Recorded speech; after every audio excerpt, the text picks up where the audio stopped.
देखिए अभी कुछ दिन पहले 9 जुलाई 2026 को भारत और ऑस्ट्रेलिया के बीच एक बहुत बड़ी डील हुई है। And the two countries reached a landmark agreement on nuclear energy. Australia will now export uranium to India for use in the nuclear energy industry. Australia और भारत के बीच यूरेनियम सप्लाई पर फाइनल समझौता हो गया है। ये केवल एक समझौता भर नहीं है, बल्कि भारत के न्यूक्लियर प्रोग्राम के लिए एक बहुत बड़ी जीत है, जो सालों के संघर्ष के बाद आई है। इस डील के तहत ऑस्ट्रेलिया अब भारत को यूरेनियम बेचेगा, वो भी लंबे समय के लिए। और ये कोई छोटी बात नहीं है, क्योंकि दुनिया का सबसे ज्यादा यूरेनियम यानी करीब 28% अकेले ऑस्ट्रेलिया के पास है। यूरेनियम यानी वो चीज जिससे परमाणु बिजली भी बनती है और परमाणु बम भी। पर इस एक डील ने खास गैंग के पेट में ऐसी मरोड़े पैदा कर दी हैं कि पूछिए ही मत। Right, if anyone needed definite proof that the Albanese government has completely abandoned common sense and economic sanity, he is launching a massive diplomatic blitz to finalise a multi-billion-dollar deal to ship Australian uranium to India to power their massive tech and data centre boom. कोई कह रहा है कि ये deal गैर कानूनी है। Australia's Greens Party has strongly criticised the dangerous uranium export deal with India, slamming New Delhi's refusal to join key global non-proliferation treaties as highly irresponsible and endangering international peace. कोई कह रहा है कि भारत इस uranium से चोरी छुपे बम बना लेगा। वेस्टर्न मीडिया सुबह शाम बस एक दूसरे को कोस रही है कि ये क्या हो गया, ये क्या कर दिया। India is rapidly expanding its nuclear industry, and Australia has just signed a major uranium export deal to help fuel that growth. Yet here at home, nuclear power remains banned, despite Australians helping to develop some of the world's most advanced reactor technology overseas. Remember the absolute shellacking that he would give to you or anyone else who previously has advocated for nuclear energy, yet today the big announcement was us giving more uranium to India for nuclear energy, which was described by the President. आप लोग रोना बंद कीजिए, मेरे तक आवाज आ रही है। और सिर्फ गोरे ही नहीं, पाकिस्तान और बांग्लादेश वाले तो अलग ही मातम मना रहे हैं, जैसे यूरेनियम उनके खुद के घर से जा रहा हो। So when history already shows how peaceful assurances can unravel, why should anyone take today's promises at face value? If this deal is really as clean as it sounds, then prove it. Show the numbers. How much uranium, how it's monitored, what the safeguards actually look like, and real guarantees that none of it is indirectly boosting India's military program. Because none of that should be hidden behind diplomatic language. This is not just some routine trade deal between two countries. It lands right in the middle of a region that's already tense. कोई कह रहा है कि ये पाकिस्तान के खिलाफ use होगा, कोई कह रहा है कि ये काफी खतरनाक साबित होगा। किसी को तो मोदी का ऑस्ट्रेलिया जाना ही हजम नहीं हो रहा है। इतना काफी नहीं था तो खालिस्तानी खुद कूद पड़े हैं इस पूरे यूरेनियम की डील के खिलाफ। Protests followed Modi around Melbourne. The Indians will misuse it against the minorities. अब इस सब पे हमारे इंडियंस ना अलग ही मजे ले रहे हैं। इन रोते हुए लोगों के कमेंट्स में जाकर उन्हें ट्रोल कर रहे हैं कि डरो नहीं, ज्यादा कुछ नहीं करेंगे, बस थोड़ी सी बिजली बनाएंगे। तो आज हम यही समझेंगे कि आखिर ये पूरा मामला है क्या। इस एक डील ने इतने सारे लोगों को एक साथ मिर्ची क्यों लगा दी है, भारत को यहाँ तक पहुँचने के लिए किन किन दीवारों को तोड़ना पड़ा है, और सबसे इंपॉर्टेंट बात, इस डील से भारत को असल में कितना बड़ा फायदा होने वाला है। आइए ये सब जानते हैं इस वीडियो में। देखिए ये समझने के लिए कि ये डील आखिर है क्या और इससे इतनी तकलीफ क्यों हो रही है, हम पहले ये देखते हैं कि आखिर इससे किस किस को मिर्ची लगी है। और इस लिस्ट में सबसे ऊपर नाम आता है खुद ऑस्ट्रेलिया के अंदर बैठे हुए कुछ लोगों का। ऑस्ट्रेलिया के कई फिरंगी, वहां के कई एनजीओ और आईकैन जैसे कई ऑर्गेनाइजेशंस, उन्होंने इस डील के खिलाफ रोना शुरू कर दिया है। इन लोगों का पहला रोना ये है कि भारत ने ना एनपीटी नाम की एक ट्रीटी साइन नहीं की है, इसलिए भारत को यूरेनियम देना गलत हो जाता है। अब ये एनपीटी क्या है, ये बात ना मैं आगे समझाऊंगा, पर अभी आप इतना समझ लो कि एक ऐसा क्लब है जिसके अपने ही नियम बड़े मजेदार हैं, पर इन लोगों की रट बस इतनी सी है कि भारत ने साइन नहीं किया, भारत गुनहगार। फिर इनका दूसरा रोना पता है क्या है, ये कहते हैं कि भारत पर भरोसा नहीं किया जा सकता। ये कहते हैं कि जब भारत के बिजली वाले रिएक्टर ऑस्ट्रेलिया के यूरेनियम से चलने लगेंगे तो भारत अपना खुद का यूरेनियम बचा लेगा और उस बचे हुए यूरेनियम से चुपके से बम बना लेगा। यानी सीधे शब्दों में यह कहा जा रहा है कि भारत एक चोर है जो डील तो बिजली के नाम पर करेगा पर पीठ पीछे से बम बना लेगा। और ऐसा कहने वाले कोई एक दो लोग नहीं है बल्कि पूरी भरमार है ऐसे कहने वालों की। एक ने कहा कि इस डील के लिए अल्बनीज़ सरकार को अब ऑस्ट्रेलिया से बाहर फेंक देना चाहिए। All right, if anyone needed definite proof that the Albanese government has completely abandoned common sense and economic sanity, look no further than the explosive news that has just dropped over the last 24 hours. Yeah, and I'm bringing it to you. Well, everyday families are sitting in their living rooms right now dreading their next electricity bill. Anthony Albanese is playing the global bloody delivery boy. He is launching a massive diplomatic blitz to finalise a multi-billion-dollar deal to ship Australian uranium to India to power their massive tech and data centre boom. तो किसी का कहना है कि Albanese सरकार Australia को piece bye piece बेच रही है इंडिया को। और तो और आईकैन ने तो अपनी रिपोर्ट में ये लिख कर दे दिया है कि भारत कोई दूध का दुला देश है ही नहीं। इवन अब तो खालिस्तानी भी ऑस्ट्रेलिया में इस डील का विरोध कर रहे हैं। Modi, go back! No uranium for you! Protests followed Modi around Melbourne. The Indians will misuse it against the minorities in India. और ये मेल्ट डाउन सिर्फ ऑस्ट्रेलिया में नहीं हो रहा है बल्कि पूरी वेस्ट लॉबी आज तिलमिलाई हुई है। चाहे वो अमेरिका में लोगों का मेल्ट डाउन हो जो ये कह रहे हैं कि इंडिया को यूरेनियम देना रिस्की है, या फिर यूके में मेल्ट डाउन हो। पर इसमें आयरनी देखिए, ये बात कौन कह रहा है? ये बात वो लोग कह रहे हैं जिनके अपने घरों में हजारों परमाणु बम रखे हैं। वो लोग जिन्होंने असल में एक शहर पर परमाणु बम गिराकर लाखों लोगों को राख कर दिया था, वो ये बात कह रहे हैं। उस भारत को जिसने अपने पूरे इतिहास में आज तक किसी दूसरे देश के ऊपर हाथ तक नहीं उठाया। ये तो भाई साहब वही बात हो गई कि मोहल्ले का सबसे बड़ा गुंडा उस आदमी को ईमानदारी का ज्ञान दे रहा है जो हमेशा कायदे में रहता है। पर यह सब कुछ तो केवल ट्रेलर था, असली पिक्चर तो पाकिस्तान में दिखाई दे रही है, क्योंकि इस पूरे मामले में सबसे बुरा हाल उन्हीं लोगों का हुआ है। भारत की इस डील की खबर सुनते ही पौड़कियों की तो जैसे नींद ही उड़ गई हो। पाकिस्तान और उसके साथ सुर में सुर मिलाने वाले कुछ पत्रकार, वो तो भाई साहब अलग ही डलुलू में हैं। इन लोगों ने मोदी के ऑस्ट्रेलिया दौरे को ही एक तमाशा बता दिया है। एक ने लिखा कि ऑस्ट्रेलिया के नेता ताकत के आगे झुक रहे हैं, मतलब ये तो मान रहे हैं कि मोदी ताकतवर है। और मोदी का ये जो जबरदस्त स्वागत हुआ है ना ऑस्ट्रेलिया में, वो देखने लायक बिल्कुल नहीं था। भाई तुमसे देखा नहीं जा रहा, ये हमें साफ दिख रहा है, तो ऐसा करो मत देखो। इसी जलन में इन लोगों ने भारत पर जासूसी तक के आरोप जड़ दिए, ये कहकर कि भारत की रॉ ऑस्ट्रेलिया में बैठकर जासूसी कर रही है। एक पाकिस्तानी ने कहा कि इंडिया रिस्पॉन्सिबल पार्टनर नहीं है, उसे यूरेनियम नहीं देना चाहिए। दूसरे ने कह दिया कि इंडिया को ये जो मैसिव क्वांटिटीज में यूरेनियम मिली है ना, इसको इंडिया वाले मिसाइल बनाने में लगाएंगे, जिसको वो अफगानियों को देंगे, जिससे अल्टीमेटली पाकिस्तानियों की ही धुलाई होगी। एक भाई साहब ने तो ये भी कह दिया कि इंडिया इस यूरेनियम को ब्लैक मार्केट में बेच देगा। असल में पाकिस्तानियों को ये देखकर और ज़्यादा दर्द हो रहा है कि दुनिया ने अब भारत और पाकिस्तान को एक तराजू में तोलना बंद कर दिया है। एक ज़माना हुआ करता था जब दोनों देशों का नाम साथ लिया जाता था, साथ साथ गिना जाता था, हिंदुस्तान पाकिस्तान, हिंदुस्तान पाकिस्तान।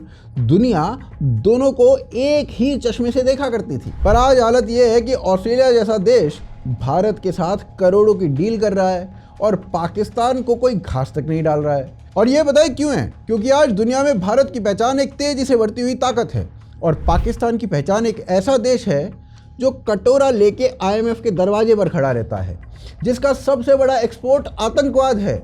और यहाँ तो सबसे बड़ा मजाक ये है कि पाकिस्तान खुद किसका बनाया हुआ परमाणु देश है। पाकिस्तान को परमाणु ताकत बनाने में सबसे बड़ा हाथ चीन का था। चीन ने पाकिस्तान को रिएक्टर दिए, टेक्नोलॉजी दी और फ्यूल भी दिया, और ये सब उस पाकिस्तान को दिया गया जिसका सबसे बड़ा so called scientist AQ Khan, वो दुनिया भर में परमाणु सीक्रेट चोरी करने और बेचने के लिए बदनाम था। यानी जो देश खुद चोरी की हुई टेक्नोलॉजी पर खड़ा हुआ है, वो आज भारत की एक साफ सुथरी डील पर उंगली उठा रहा है। तो ये जो पौरकियों की तड़प है ना, वो यूरेनियम की नहीं है, ये तड़प है अपनी उस औकात की जो अब पूरी दुनिया के सामने खुल चुकी है। ये सारे लोग, चाहे वो वेस्ट के हों या फिर पाकिस्तान के हों, आज इतना शोर तो मचा रहे हैं, पर इनके इस डर की, इस जलन की असली जड़ कहाँ है?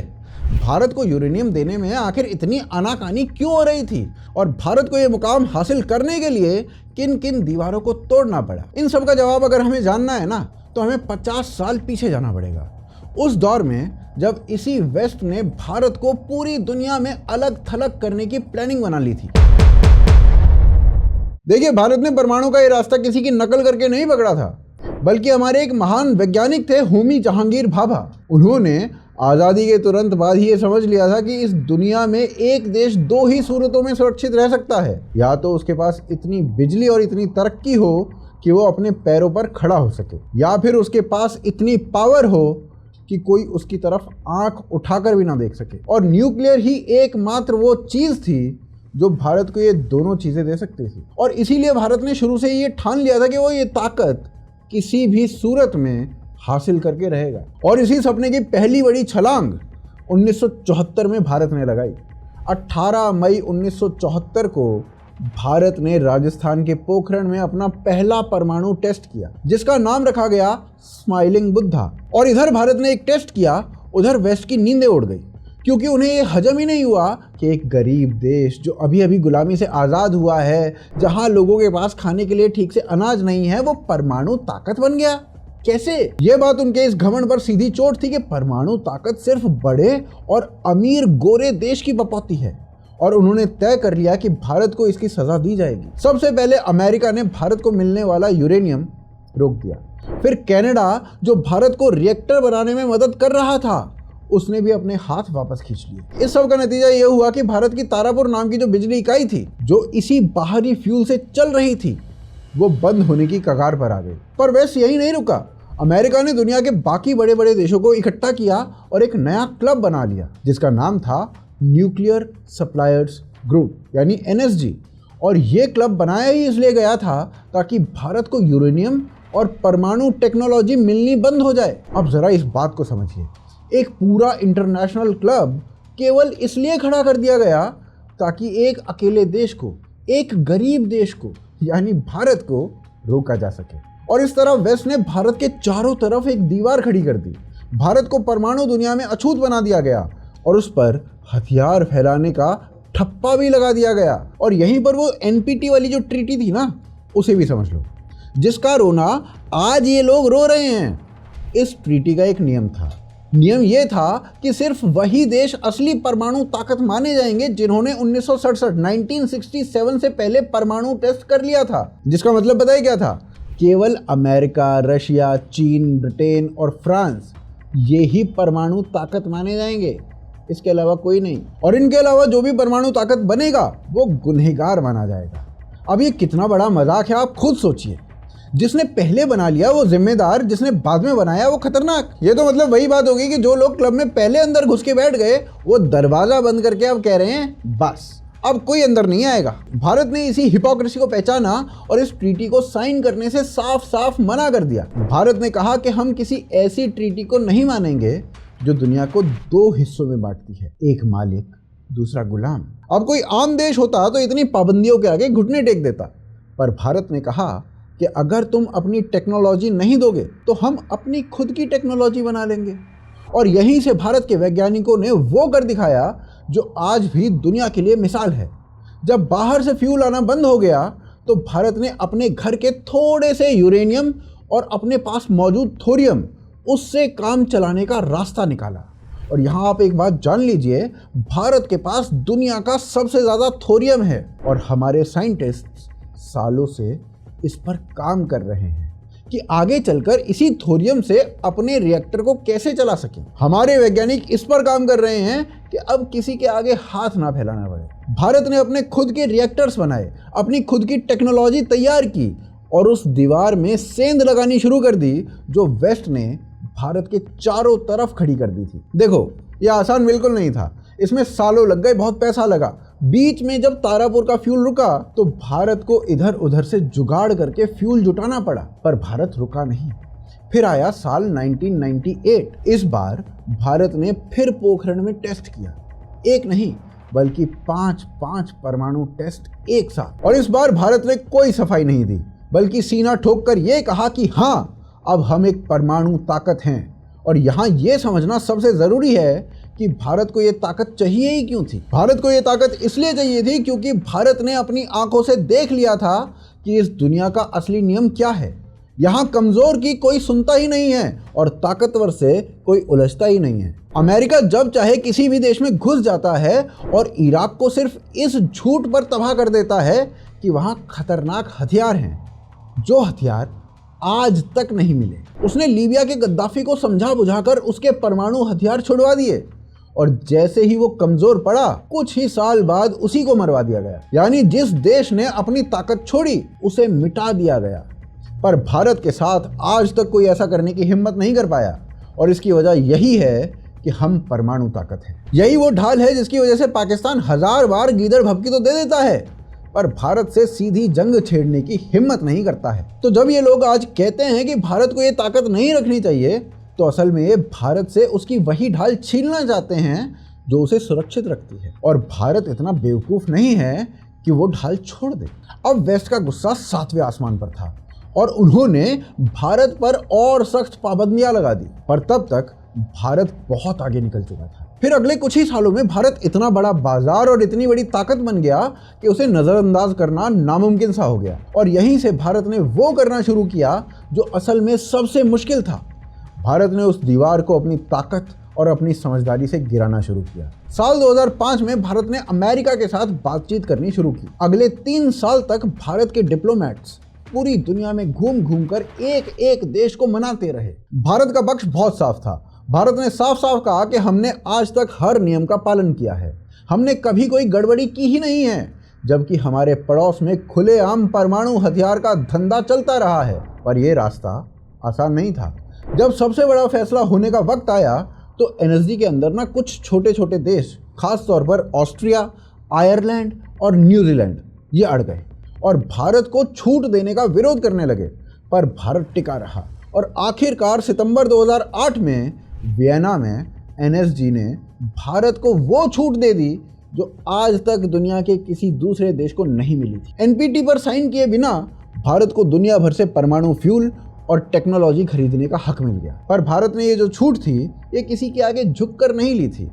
भारत ने अपने बिजली वाले रिएक्टर तो दुनिया की जांच के लिए खोल दिए, पर अपने हथियार वाले रिएक्टर्स पूरी तरीके से अपने पास, अपने कब्जे में, किसी की पहुंच से दूर रखे। यानी भारत ने डील भी की और अपनी परमाणु ताकत पर एक खरोंच तक नहीं आने दी। और उसके बाद तो भारत ने एक के बाद एक देश से डील करनी शुरू कर दी, फ्रांस, रशिया, जापान और फिर कनाडा।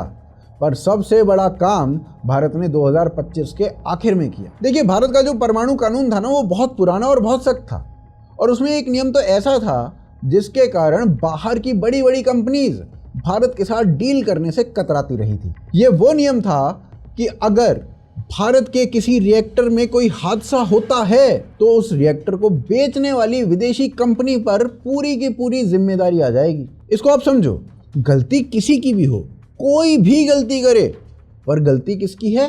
कंपनी की। अब आप खुद ही सोचिए, कोई भी कंपनी ऐसी डील क्यों करेगी जहां एक हादसे में उसका पूरा का पूरा खजाना, पूरी की पूरी कंपनी डूब सकती है। और यही वजह थी कि अमेरिका और फ्रांस की बड़ी बड़ी कंपनीज 15 साल तक भारत से दूरी बनाए रखी। 2025 के आखिर में भारत ने एक नया कानून बनाया और उसके बाद इस सबसे बड़ी अड़चन को हटा दिया। भारत ने इस जिम्मेदारी को एक तय हद में बांध दिया और इस पूरे के पूरे सेक्टर को प्राइवेट और विदेशी कंपनीज के लिए खोल दिया। पर यहाँ भी भारत ने अपनी असली ताकत अपने पास रखी। यूरेनियम को एनरिच करना, फ्यूल को दोबारा इस्तेमाल करना और हथियार से जुड़ा हर काम, ये सब भारत ने अपने ही हाथ में किसी भी बाहरी कंपनी की पहुंच से दूर रखा। और यही वो पल था जब ऑस्ट्रेलिया की सारी पुरानी बहानेबाजी खत्म हो गई। इसीलिए 2026 में यही ऑस्ट्रेलिया जो सालों तक कहता रहा था कि जब तक भारत एनपीटी पर साइन नहीं करेगा हम उसे यूरेनियम का एक कण भी नहीं देंगे,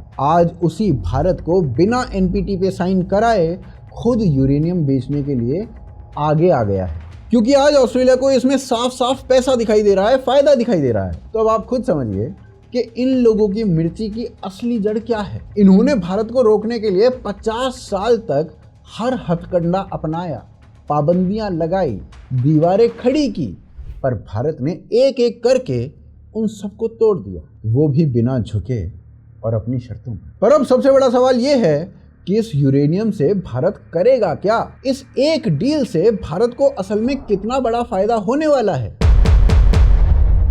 देखिए, इसे समझने के लिए एक बहुत आसान सी बात समझिए। किसी भी देश को आगे बढ़ने के लिए सबसे पहले बिजली चाहिए।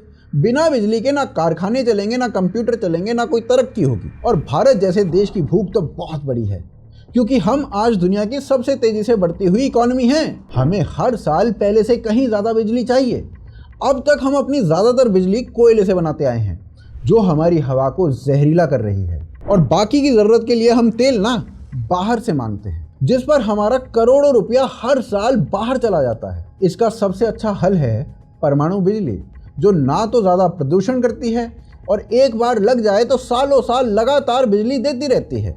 और इसे चलाने के लिए यूरेनियम ही वो फ्यूल है जो चाहिए होता है। अभी हमारी कुल बिजली में परमाणु बिजली का हिस्सा सिर्फ 3% है, और भारत ने ठाना है कि 2047 तक, जब हमारी आज़ादी को 100 साल पूरे हो जाएंगे, इसे करीब 13 गुना से बढ़ाना है। ये इतना बड़ा काम है जितना दुनिया के किसी देश ने इतने कम समय में करने की कोशिश तक नहीं की है। पर यहाँ पर ना एक दिक्कत है, भारत के पास अपना यूरेनियम बहुत कम है, और जो है वो बहुत ही घटिया दर्जे का है। यानी हमारे पास बड़े बड़े सपने तो हैं, पर उन्हें पूरा करने के लिए फ्यूल नहीं है। और अब ऑस्ट्रेलिया, जिसके पास दुनिया का सबसे बढ़िया और सबसे ज़्यादा यूरेनियम है, वो हमें यही फ्यूल देने के लिए तैयार है। और वो भी ऐसे वक्त में जब दुनिया में यूरेनियम की मांग बढ़ रही है, उसके दाम आसमान छू रहे हैं।